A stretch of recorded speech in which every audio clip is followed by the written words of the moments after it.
Food and nutrition course படித்து அப்படி நான் தயார் பண்ணினது தான் இந்த ஷென்பா ஃபுட் ப்ராடக்ட்ஸுங்கிற என்னோடய சத்து மாவு, ஷென்பா ஹெல்த் மிக்ஸ் அப்படிங்கிற என்னோடய சத்து மாவு. இதில் ஒரு சில தானியங்களை முளைக்கட்டி சேர்த்துனேன். எல்லா வயதினருக்கும் எல்லா தானியங்களும் நிறைய சேர்த்தோம்னாலும் அதனுடைய சத்துக்களை நம்ம உடல் கிரகிச்சிக்காது. அப்புறம் ஒரு சில தானியங்கள் இது 7 மாத குழந்தையிலிருந்தே நாங்கள் பரிந்துரை பண்ணுறோம், நிறைய பேர் வாங்குறாங்க.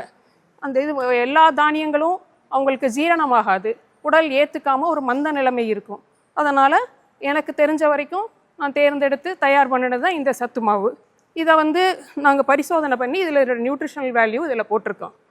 அப்புறம் ஓரளவுக்கு நமக்கு தெரிஞ்ச வரைக்கும் நம்ம தயார் பண்ணியாச்சு. அதுக்கப்புறம் இதை சந்தைப்படுத்துதல் ரொம்ப சிரமமாக இருந்தது. நான் ஆரம்பித்த காலகட்டத்தில் மக்களுக்கு அவ்வளோவா விழிப்புணர்வு இல்லை, இந்த தானியங்களை பற்றி, இந்த சத்து மாவை பற்றியெல்லாம் அவ்வளோ இதாக இல்லை. இப்போ கொஞ்சம் கொஞ்சமாக எல்லாத்துக்கும் இதை எடுத்து சொல்லி இதனுடைய நன்மைகளை நான் சந்தைப்படுத்தினேன்.